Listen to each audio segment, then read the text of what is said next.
Welcome back to PC Building Simulator. A long time no see, huh? It's my old friend, back in my old shop, with a RTX 2070 on that, a 3090 on that.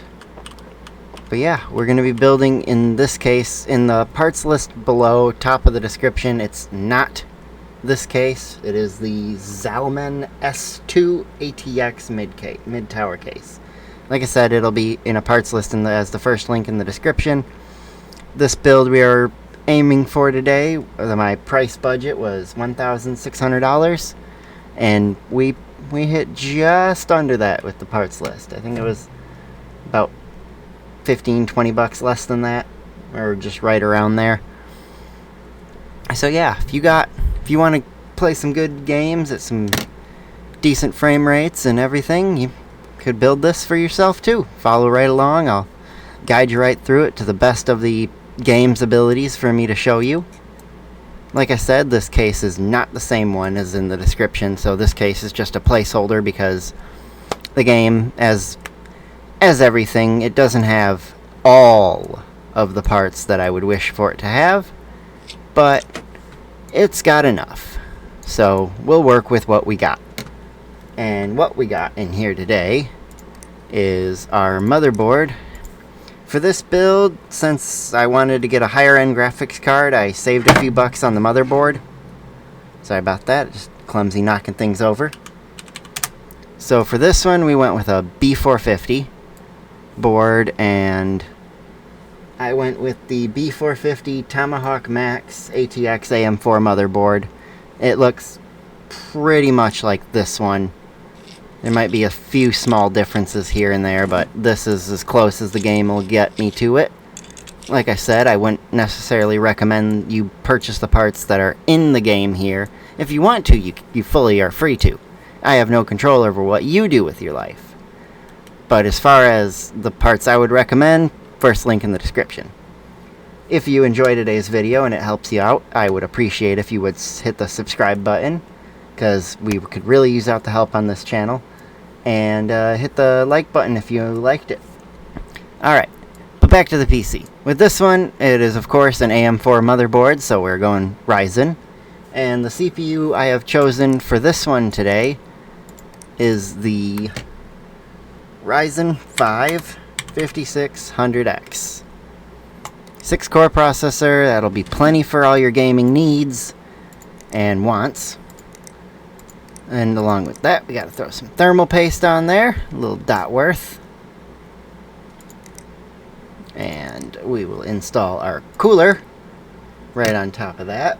And for this one, you could possibly, if yours comes with a, if you buy this processor and it comes with a cooler in the box, then you're alright with how it performs. If you plug it on and test it out and you are like, oh, alright, these are fine temps to work, go right ahead. I'm all for if you're saving a buck, because that cooler is something that if one comes in the box, you can just use it.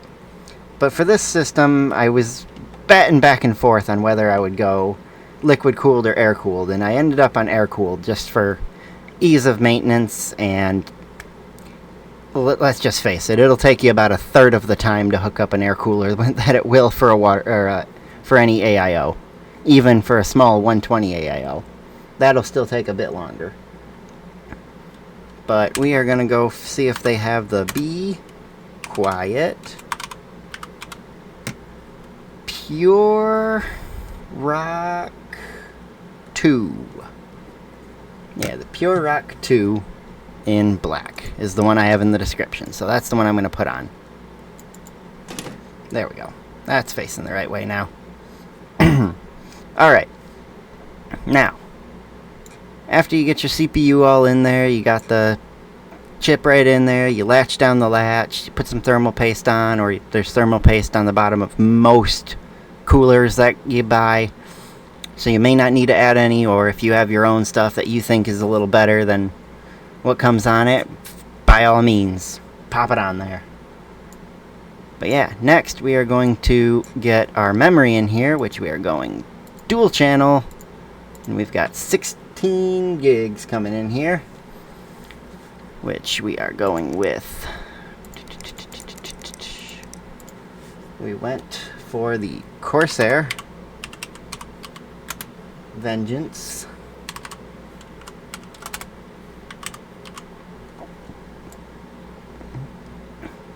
We went, it's not that one, it's the one a step above that.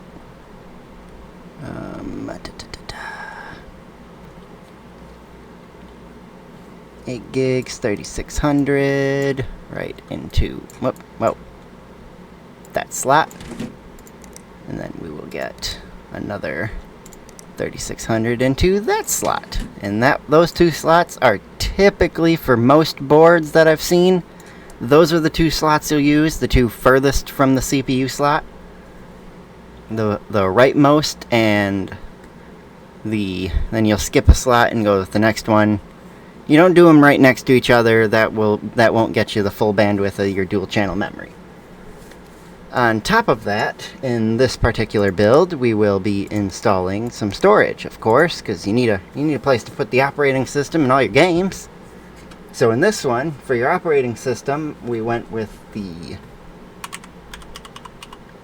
Patriot P300, but there's not that, so we're going to stick this Patriot Scorch. That's all it is for right now. It's the Patriot 250 gig SSD. That's plenty for the operating system and maybe a few other files that accidentally fall on there from downloading things. But along with that, we also want to have ample storage for your games, because 256 gigs ain't going to hold very much on today's standards. So we're also putting in a 1 terabyte 2.5 inch SSD, and this one is from, let's see if they have the branding, from Team.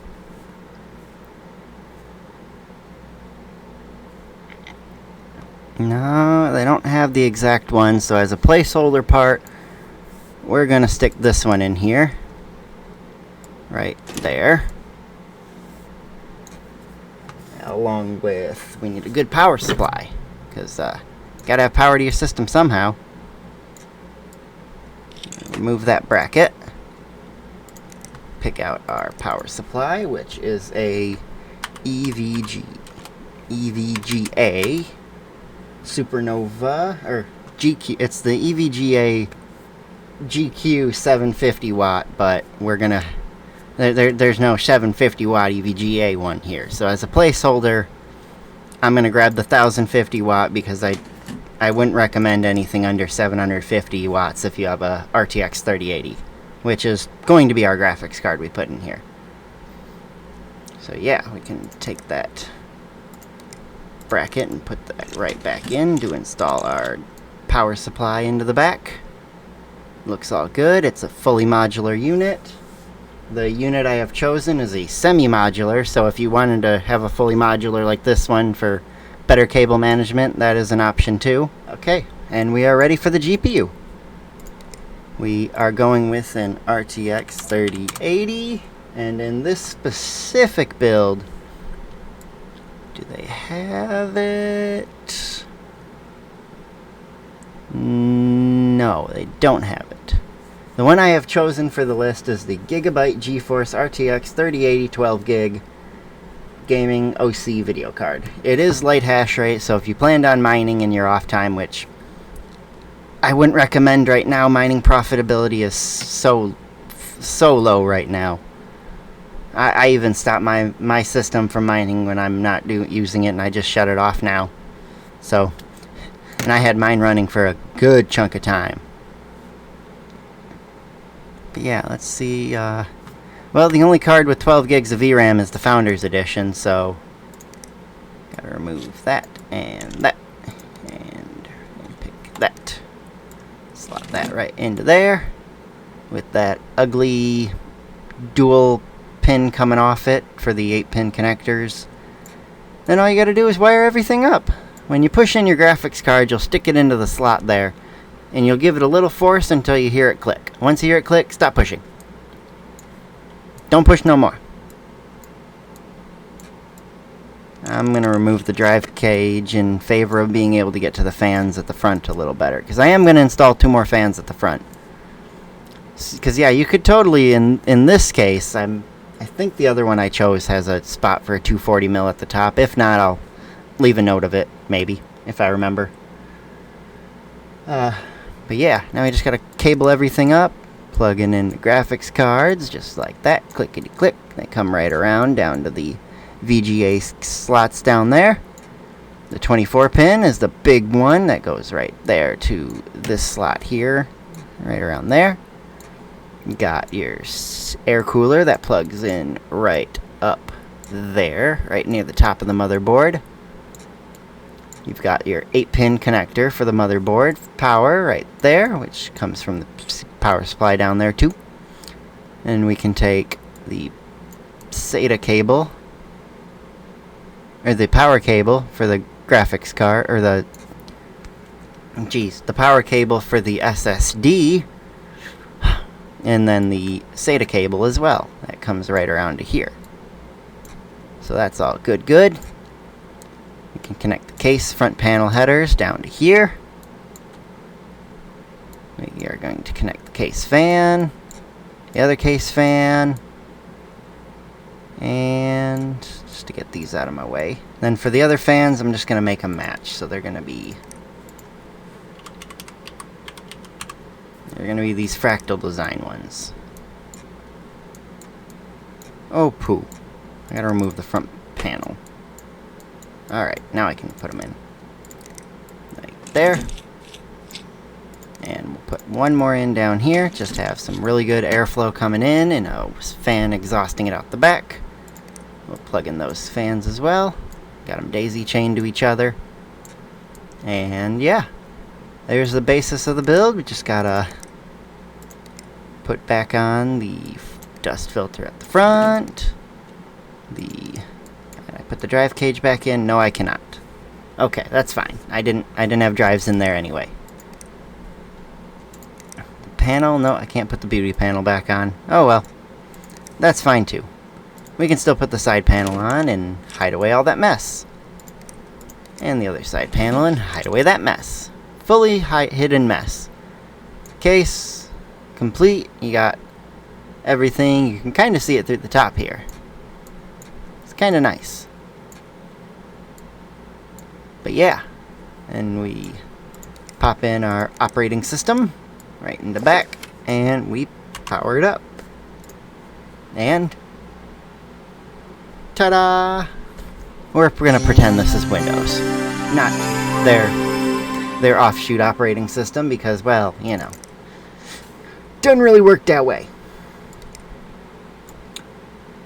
But a system like this, if you boot up 3D Mark Advanced, we got everything we need, and we're gonna click run. See you in a second. Alright, and with a score of 14,915, a graphics score of 17,890, you pretty much murder every score across the board, unless they have, obviously, higher-end hardware, which I'll have a build guide out for something higher-end later this week or next week or something. These PC building simulator game videos are going to be a more regular occurrence on the channel again. I like doing them, and it seems like some of you guys like watching them, so I'm happy to do them all. And I'm very happy with a build like this one. Because look at that system run. Alright. I'm going to leave this video right here. You'll find the parts list in the description, like I said. It might not be the same exact parts, but it's going to basically be the same performance as this just gave you. So everything there is perfect fine across the board. I hope you have a wonderful day, and I will see you tomorrow. Bye!